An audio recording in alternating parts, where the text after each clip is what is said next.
নতুন শহর ও নতুন দেশ, সবকিছুই যেন অপরিচিত লাগছে। মনে হচ্ছে যেন দেশের সাথেই সময় বাতাস, এমনকি সকালটার রঙও বদলে গেছে। আর রুমের জানলা খোলা, পর্দাগুলো এলোমেলো ভাবে দুলছে হালকা ঠান্ডা বাতাসে। মৃদু আলো এসে পর্দার ফাঁক দিয়ে তোরার মুখ পড়ছে। তোরা ঘুমের মধ্যে চোখ পিটপিট করে খুলে গেল।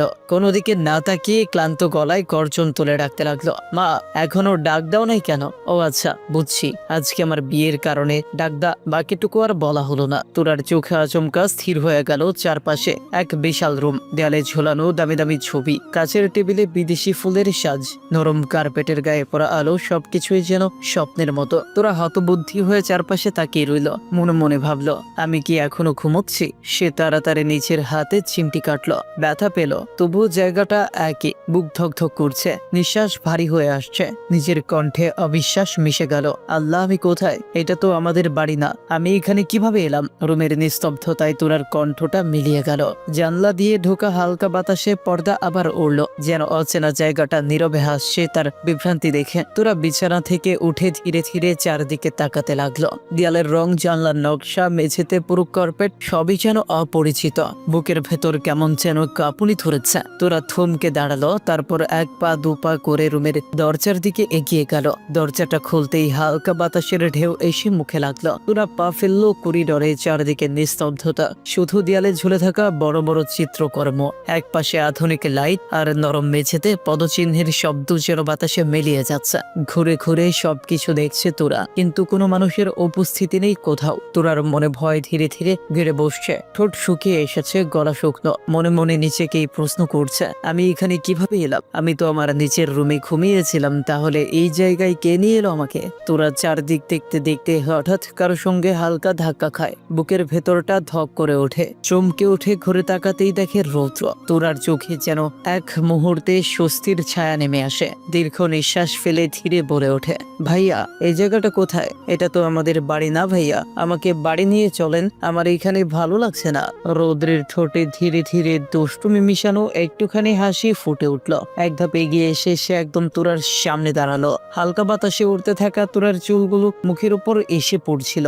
রৌদ্র নরম হাতে সেই এলোমেলো চুলগুলো কানের পেছনে গজে দিয়ে নিচু স্বরে বলল, রিল্যাক্স বেবি, এত তারা কিসের? আগে বিয়েটা হোক, তারপর না হয় যাব। তোরা এক মুহূর্তে থমকে গেল রৌদ্রের কথা শুনে। মুখে বিস্ময়ের ছাপ, চোখে অবিশ্বাস। পরক্ষণে নিজের অস্বস্তিতা ঢাকতে হালকা হেসে বলল, মজা করছেন তাই না? প্লিজ ভাইয়া, আমাকে বাড়ি নিয়ে চলেন, আমি বাড়ি যাব। রৌদ্র তোরার কথায় এক মুহূর্তে থেমে গেল। তার চোখে হঠাৎ যেন একরকম দৃঢ়তা ফুটে উঠল। পরের মুহূর্তেই রৌদ্র হাত বাড়িয়ে তোরার কোমর চেপে ধরে নিজের দিকে টেনে আনলো একদম কাছে। তোরা হতবাক হয়ে গেল এই আচরণে। বুকের ভেতর ধকধক শব্দ যেন আরো বেড়ে গেল। রৌদ্র নিচু গলায় কিন্তু অদ্ভুত দৃঢ় স্বরে বলল, আমি মজা করছি না তোরা, তোকে আমার ভালো লাগে। আমি তোকে এখানে এনেছি কারণ আমি তোকে বিয়ে করব, আর সেই বিয়েটা হবে শুধু আমার সাথেই, বুঝেছিস? তোরার মাথায় যেন আকাশ ভেঙে পড়ল। পুরো পৃথিবী থমকে গেছে মনে হচ্ছে। রৌদ্র এমন কথা বলছে কেন? মাথা ঠিক আছে কি তার? ভাইয়া আপনি এসব কি বলছেন? আপনার মাথা ঠিক আছে তো? রৌদ্র ধীরে হেসে তোরার দিকে তাকালো। আর এটা ডার্লিং, আমার চুম্বক পাখি। রৌদ্র কখনো মাথা নষ্ট করে কথা বলে না, যা বলি সব একদম সিরিয়াস। কথাটা বলেই রৌদ্র তোরার মুখে হালকা ফু দিল। তোরার রাগে চোখ বন্ধ করে ফেললো। মনে মনে ভাবলো, আর না, অনেক সহ্য করেছি ভাইয়ার এই আচরণ, এবার ভাইয়ার সীমা ছাড়িয়ে গেছে। রাগে কাঁপতে থাকা তোরা মুহূর্তেই নিচের সমস্ত শক্তি দিয়ে রৌদ্রকে ধাক্কা দিল। চোখ রাঙিয়ে চিৎকার করে উঠল, আপনি একটা পাগল, তার সাথে একজন চরিত্রহীন মানুষ।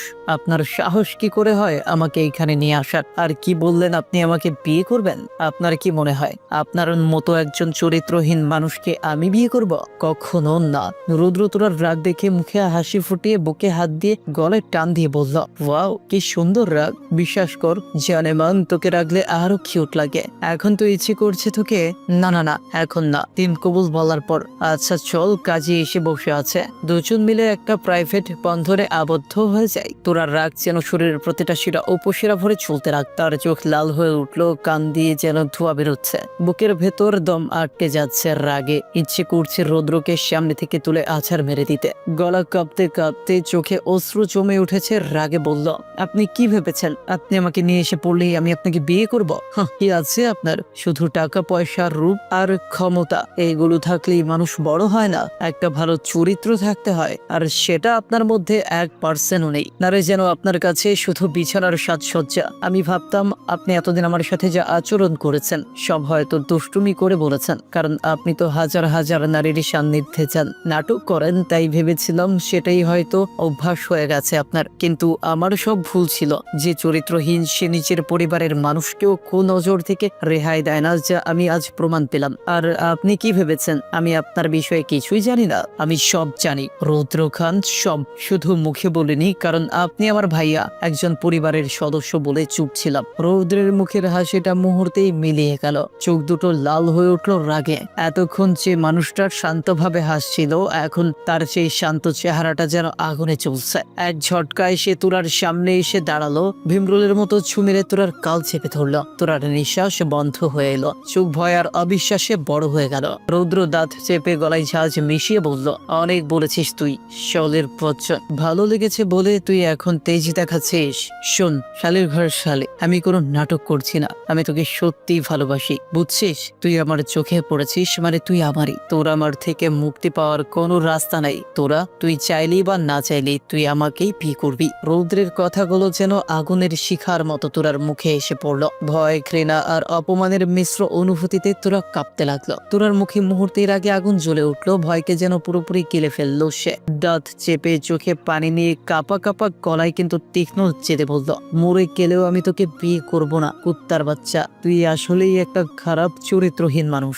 শেষ পর্যন্ত নিজের বোনকেও তোর কোনো জোর থেকে রেহাই দিলে না। আমার ঘৃণা হচ্ছে তোকে দেখে, ঘৃণা। রৌদ্রের ধৈর্যের বাঁধ ভেঙে ফেলছে তোরা। রিপিট, রৌদ্রের ধৈর্যের বাঁধ ভেঙে ফেলছে তোরা। রৌদ্রের চোখে আগুন, কণ্ঠে অচল কারাগালে রাগ আর হতাশা মিশে এক বিরাট ঝড়। ঠোঁট কামড়ে রাগ সামলাতে সামলাতে সে এক ঝটকায় তোরাকে কাঁধে তুলে নিয়ে রুমের দিকে হাঁটা শুরু করলো। পা মাটিতে ভাঁজ কেটে ছুটে যাচ্ছে, যেন কোনো বাধা নেই। তোরা পা নড়াতে লাগলো, শরীর কাঁপছে, নিঃশ্বাস আটকে যাচ্ছে। হাত দিয়ে রৌদ্রের পিঠে সমান তালে কিল খুশি দিতে দিতে বলল, এই কুত্তার বাচ্চা, ছাড় আমায়। আমি তোর নামে কেস করবো, নারী নির্যাতনের মামলা করব, তোকে আমি রিমান্ডে ঢোকাবো, ছাড় বলছি আমায়। তোরার আওয়াজে অদ্ভুত এক কণ্ঠের তীব্রতা, ভয়ের সাথে সাথে লড়াই করার দৃঢ় সংকল্প। রৌদ্র ঠোঁট কামড়ে রাগ সহ্য করে রুমে এসে এক প্রকার তোরাকে বিছানায় ছুঁড়ে ফেললো। রৌদ্র চোখ বন্ধ করে রাগ সামলে বড় বড় নিঃশ্বাস নিয়ে হাত উঁচিয়ে তোরাকে বলল, দেখ তোরা, আমার মাথা গরম করিস না, কাজে এসেছে, চুপচাপ যাবি আর শান্ত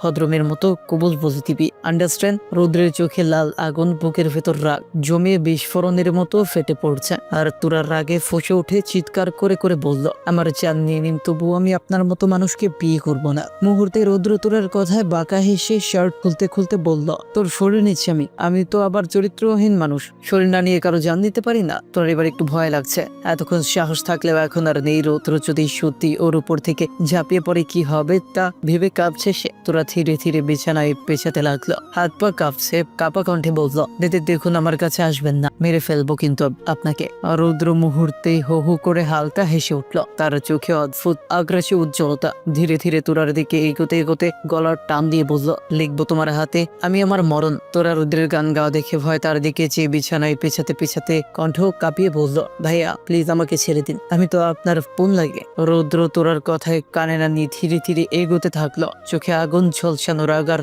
দম্ভ। বল, বিয়ে আগে করবো নাকি বাসর আগে করব?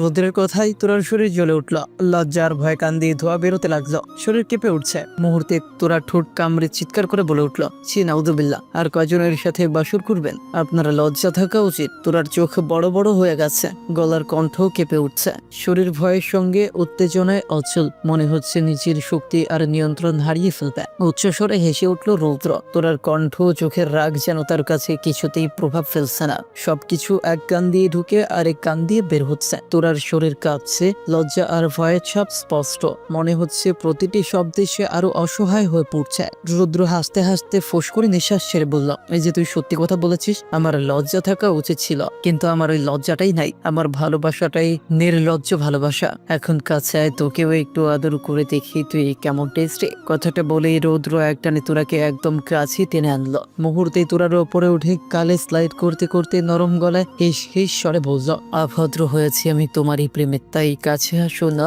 আরো কাছে আসো না। ইস, কথা বলো না, কোনো কোনো কথা বলো না। তোরা আকস্মিকভাবে বিরক্ত হয়ে রাগ, লজ্জা আর ঘৃণার মধ্যে সাহস সরিয়ে নিয়ে প্রতিরোধ করার চেষ্টা করতে লাগলো। ভয় পেয়ে সে আত্মরক্ষার এক ছটফট করে একটুখানি জোরে কামড় দিল রৌদ্রের হাতের বাহুতে। নিজেকে রক্ষা করার প্রয়াসে রৌদ্র হালকা চিৎকার করে পেছনেই সরে গেল। ব্যথা আর রাগ মিশিয়ে মুখ কুচকে চিৎকার করে উঠল। এলোমেলো ফুলের নোংরা আবর্জনার মধ্যে ঘরে বসে আছে শিহাব। সে কোনোভাবেই মানতে পারছে না যে রৌদ্র তোরাকে সঙ্গে করে নিয়ে চলে গেছে। শিহাব বারবার চিৎকার করে ওঠে, চোখে ক্ষোভ আর হতাশা জেগে উঠছে। আমার তোরাকে চাই, মানে চাই। আমি তোরাকে ছাড়া কাউকে বিয়ে করব না। ওকে এনে দাও, না হলে আমি ওই খানবাড়ির একজনকেও ছাড়বো না। শিহাবের গলা কাঁপছে, হাত বাতাসে ঠেলে চিৎকার করছে। ঘরের মধ্যে উত্তেজনা ও রাগের তীব্রতা স্পষ্ট, কিন্তু সে একা নয়। মানসিকভাবে সে দৃঢ় এবং নিজের লক্ষ্য স্পষ্ট। শিহাবের বাবা মা ড্রয়িং রুমেই বসে আছেন। দুজনের মুখে চিন্তার আঁচড় স্পষ্ট। ঘরে সাজানো ফুলগুলো অচেনা অস্থিরতায় কুড়িয়ে পড়েছে। শিহাব যখন শুনল রৌদ্র তোরাকে নিয়ে চলে গেছে, তখন থেকেই তার ভেতরে পাগলামি ধীরে ধীরে জেগে উঠেছে। মাথায় যেন অলক ঝড় উঠেছে। সে ঘরে ঢুকে ফুলপত্র ছিঁড়ে ছিঁড়ে ছড়িয়ে দিল। আন্দাজ করা যায় না কোথা থেকে এই তীব্র আক্রোশ এসেছিল। বারবার চিৎকার করে উঠল, কণ্ঠে ওঠা বেদনায় তোরাকে এনে দাও, নাহলে আমি কাউকেই ছাড়বো না। শিহাবের চোখে ভালোবাসার পাগলামিটা স্পষ্ট। সেই প্রেম এখনই বেদনার রাগের রূপ নিয়েছে। বাবা মায়ের চোখে আঘাত ও ভয়। তারা একে ধরতে চাইল। শিহাবের অস্থির পদক্ষেপগুলো থামছে না। ঘরের মধ্যে এক আকস্মিক স্রোত, ভয়, কষ্ট আর অপরিকল্পিত জেদ সব মিশে গেছে। খানবাড়িতে এক বিরাট নীরবতা। কারো মুখে কোনো কথা নেই, হাসি নেই। মনুষ্যেরা যেন একটা গভীর দুঃখের সাগরে ভাসছে। হলরুমে সবাই বসে আছে। রৌদ্রের ফোনে বারবার কল দিলেও বারবারই বন্ধ পাওয়া গেছে। তনুজা খান কণ্ঠ ভেঙে কেঁদে কেঁদে মেয়ের জন্য চিন্তায়, অস্বস্তি আর চিন্তার সীমা নেই। সবকিছুর মাঝে আনোয়ার খানের মুখ চিরস্থির। সে মুহূর্তেই শক্ত সঙ্গতি হয়ে দাঁড়ালেন। গলার কণ্ঠে দৃঢ়তা রেখে তিনি আশিক খানের উদ্দেশ্যে বললেন, থানায় ফোন কর, বলবি আমাদের ঘর থেকে একটা মেয়ে কিডন্যাপ হয়ে গেছে। যে নিয়েছে তাকে ধরতে পারলে যেন আইনের আওতায় নিয়ে জেলে দেওয়া হয়। মুহূর্তেই খানবাড়ির সকলে থমকে গেল। সবার চোখ এখন আনোয়ার খানের দিকে। হলটা নিস্তব্ধ, কেবল ঘুরের টিকটিকে শব্দ আর কিচেনে কোথাও থরথর করা পাত্রের আওয়াজ ভেসে আসছে। রৌশনী খান মুহূর্তেই বললেন, কি বলছেন আপনি এগুলো? রৌদ্র নিয়ে গেছে তোরাকে? রৌদ্র আপনার ছেলে, ওকে কেন পুলিশে ধরবে? আনোয়ার খান নীরবে একবার ঘরটা অতিক্রম করে স্থিরভাবে উত্তর দিলেন, হ্যাঁ, রৌদ্র এই বাড়ির ছেলে, অর্থাৎ আমার ছেলে। কিন্তু সে এই বাড়ি থেকে একজনকে নিয়ে পালিয়েছে। তার মানে সে এখন অপরাধী। আর আমি অপরাধীকে সাজা দিতে কোনো অবস্থাতেই এক পা পিছু হব না। খানবাড়ির সবাই আনোয়ার খানের শক্ত কণ্ঠ শুনে আর কেউ কিছু বলার সাহস পেল না। রৌশনী খান আঁচল মুখে গুজে কান্না আটকানোর চেষ্টা করছেন। আনোয়ার খান আবার আশিক খানের উদ্দেশ্যে বললেন, কি বলছিস শুনতে পাসনি? এই মুহূর্তে থানায় কল দিবি, তুই না দিলে আমি দিচ্ছি। আশিক খান চুপ করে দাঁড়িয়ে রইল। নরম চোখে বড় ভাইকে যেমন সম্মান করে, তেমনি বড় ভাইয়ের সিদ্ধান্তকেও সম্মান জানাতে চেয়েছিল। কিন্তু এই মুহূর্তে আশিক খান ব্যর্থ। আনোয়ার খান আশিকের দিকে তাকিয়ে গম্ভীর কণ্ঠে বললেন, ঠিক আছে, কল দিবি না তো? আমি দিচ্ছি। এই বলে আনোয়ার খান ফোন বের করে থানায় কল দিলেন এবং অপরতলায় চলে গেলেন। বাড়ির লোকজন সবাই হতচকিত হয়ে ধুম করে বসে রইল ঘরে। কেবল উদ্বেগ আর নিস্তব্ধতার খটকা রয়ে গেল। হয়েছে, আমি হাঁপিয়ে গিয়েছি লিখতে। তো এই পার্টটি এখানেই শেষ হয়ে গেল। পরের পার্টের লিঙ্ক কমেন্ট বক্সে দেওয়া আছে। সবাই কমেন্টে দেওয়া লিঙ্কে ক্লিক করে দেখেন এবং চ্যানেলটি সাবস্ক্রাইব করে দিবেন। ধন্যবাদ সবাইকে। সবাই ভালো থাকবেন।